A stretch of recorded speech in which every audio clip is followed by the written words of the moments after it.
Welcome to Focus Gaming News, and today we have with us Peter Nolan, who's currently a strategic advisor at Digitain and a man with a wealth of experience in the industry. Peter, thank you for joining us. How are you? How are things there? Yeah, I'm good, thank you. Enjoying the wet weather here in north of England. Been raining for 4 days, but apart from that, it's okay. Thank you. Excellent. Well, just to begin with, could you tell us a little bit about your background and the experience that you have in the industry? Yeah, I've been working online since 1999, so I'm probably a bit of what's called a veteran, I think, fair to say.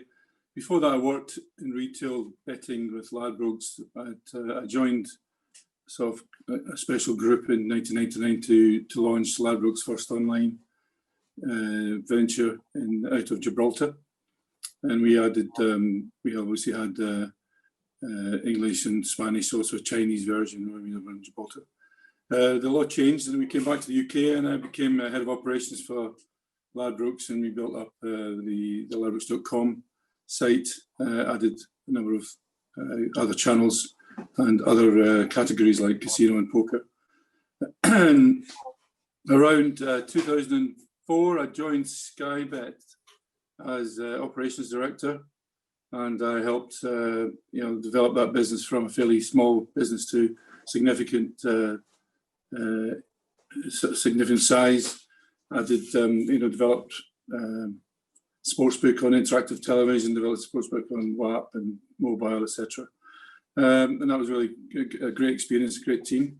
2010, I set up my own business as an iGaming solutions as a consultant, and I've worked for a number of operators during this time, including Betfair, 188Bet.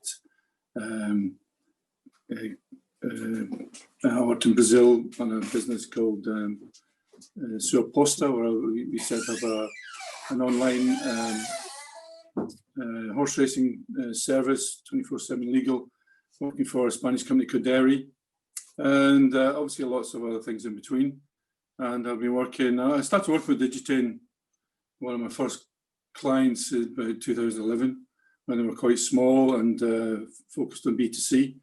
And I've obviously kept in touch with them since then, and they asked me to do some more for them early in the year, and then asked me to join them as a more permanent strategic advisor, which I've been doing since May this year, and enjoying it as well. So that's quite a quick run through, really. Excellent, and yes, a wide range of experience, and most recently a lot of experience in seeing the online industry grow and develop in recent years. What can you tell us a little bit about what you do for Digitain now as a strategic advisor? Well, I help the management board with research, with putting the strategy together, and general if there's pieces of work they need to do in looking at whether it be opportunities, business development opportunities. I will have a look at those and give my appraisal of the value of the opportunity. I also work closely with the head of marketing on marketing strategies for B2C. And I've also picked up quite a lot of public relations activity, also helping them doing some blogs and articles for people like yourself, your good selves. So a mixed bag, and it's keeping me busy. It's quite a good company to work for. I like the people very much. As I said, I've been on them for quite a long time, and we get on quite well. Yeah. And the opportunities you mentioned, what would you say the big opportunities for the online sector at the moment? Are there sort of key themes that you think are going to be important looking forward? I think on a sort of global scale, obviously everyone's really excited about America and the US and the valuations of the incredible media and operator deals that are going on. It'll be interesting to see how these pan out. There's only been one successful media operator deal probably in the last 10 years. And that took a long time to get going, which was Sky Bet. And as part of that journey. They were very successful and obviously worked very close. So it's by no means an easy challenge. Lots of different silos with different objectives in these media businesses and operating and bookmaking or betting businesses. But they seem to have some of the numbers they're getting already is quite extraordinary. The profit's not quite there yet. They're spending a lot of money on acquisition. So America will obviously be a focus for international players as well as US-based players. Elsewhere, as Latin America is obviously interesting to people. I worked in Brazil for a couple of years myself. That's a sleeping giant. If it's also some big numbers coming out of there at the moment. If it becomes legalized, it'll be even stronger. And generally, some good countries in Latin America with some good regulations starting to emerge as well. In Africa, obviously, it's a numbers game, and that's obviously seen as an opportunity for people to grow and develop businesses there. There's going to be, I think, some consolidation. Costs and cost savings. You tend to get cycles of development when things are going bad. You get developments to improve cost controls. When things are going well, you get developments to grow the business. I think we're going through a cycle of probably more consolidation, more cost controls in order for companies to be competitive. And some markets, extremely, like the UK, it's extremely competitive, extremely expensive to make money, and obviously we've seen a lot of consolidation in the last couple of years. I suppose that could continue. Regulation is going to be a challenge as more countries get regulated, I think, and the impact of more awareness of the impact of responsible gambling, more overheads associated with delivering effective responsible gambling, looking at people in the UK are looking at VIP strategies and what's going to be permissible and not, or permissible and not. And you can see what starts maybe in the UK will emerge into the regulated markets at some point, or some version of that, as social responsibility becomes more important. So it's a mixed bag. I think obviously sport will continue to be the major attraction in terms of delivering customers into sportsbook. We saw during the beginning of COVID, esports and virtual sports seeing growth, obviously because of a lack of alternatives of live sports. But nevertheless, I think esports will continue to grow. Still, some people make wild boasts about it. I think it's got a lot of work to do, but it's certainly an interesting area for future growth, I think. Yeah. And with that increase in competition, how important is it to continue to develop the product on sports books in particular, to continue to develop sports books, and how has Digitain kept up with those challenges? Yeah, I mean, I think you have to keep. I mean, obviously, Digitain is a B2B supplier, and a lot of how they're driven is customer requirements and what they're looking for. So you get a lot of developments which are as a result of customer feedback.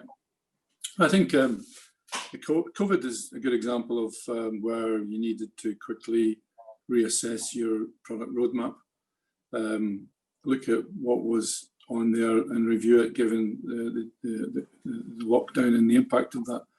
So Digitain, obviously their own technology and their own sports betting teams and traders, and a good position to sort of pivot. And we pivoted quite quickly to develop our own sports product, streamed sports product with professional table football players. And we set up a league, and that's been very popular with our partners. That was started from scratch and delivered around April, May. We also added a lot of virtual products, a lot of virtual suppliers, I think 4 or 5 different virtual suppliers, as well as adding a couple of esports suppliers, as well as developing our own esports product. So I think it's just, you have to be flexible, and you have to be ready to listen to your customer requirements, your partner requirements, and deliver those. And I think being not some of the B2B suppliers are like oil tankers. They're so big, so many moving parts, or so many complicated relationships. It's difficult to change direction. Whereas we're in a position of being a bit more mobile. We own our own technology. We've got a good technology team based in Yerevan of 700 developers and people associated with IT. So we're in a position, although with not as big in terms of number of customers, to pivot quickly and to be flexible and to give some be able to differentiate a service to different customers. And finally, you mentioned your involvement in recent marketing campaigns for Digitain. What do you think of the sort of challenges in marketing at the moment, and so what are the things that you've taken into account and borne in mind in the recent campaigns? I mean, from my point, it's interesting being involved in B2C marketing in the past, managing different businesses and different departments. But B2B marketing is a different challenge, I've found, and an interesting one.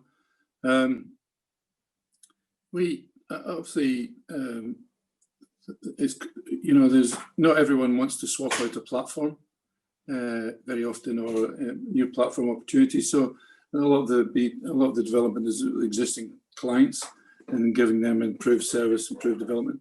For new clients, as well as offering a platform, we offer flexibility where we can plug in just a sportsbook through an API, which is a fully functioning sportsbook with its all on functionality. So we don't necessarily have to wait till a client wants a new platform and new verticals. We can say, look, we can give you these verticals quickly integrated through our own API, and you get the full support, whether it be a turnkey solution or a managed service. If you want us to do the trading, we can take a lot of the risk out of sportsbook for them, given the experience we've got. So we had a campaign recently. Actually, we got a campaign where we're promoting our sportsbook API because we think there's a potential appetite. Our last campaign followed on from COVID, and again from inquiries from potential customers, and that was focused on operators who are not online at the moment, who may be land-based, such as casinos or bingo operators, or even small bookmakers, because obviously with COVID, the impact on their traffic, their foot traffic, and their business was highly detrimental. So to offer them a quickly implemented casino solution, which could help them leverage their brand online, help them both protect their existing business and also grow their business, is an interesting opportunity. Some people need to be sold on the opportunity. We hold their hand while they take the jump. We can smooth out some of the unknowns for them, because we've got experience in that. So that's been quite successful in terms of attracting people who perhaps had no intention of going online, but really to mitigate the impact of future lockdowns, or future impacts on live sport, or future impacts on their customers being able to come out to the casinos. As you know, in the UK now, from Thursday, all the casinos and bet shops will be closed. Online obviously will benefit to some extent, but a lot of customers are not familiar in retail with going online still. So there's a challenge there, and that's two recent campaigns where we, if you like, again followed we have a campaign strategy, but we know what's going to be marketing for months to come. But in both those cases, we reacted to how we see our business being developed. We saw some opportunities coming through for API Sportsbook, and so we're pivoting on the strategy to talk about that. And before the COVID example, we reacted to people coming to us and asking, and then there was a theme of land-based businesses looking to mitigate the situation. Okay. Yeah, excellent.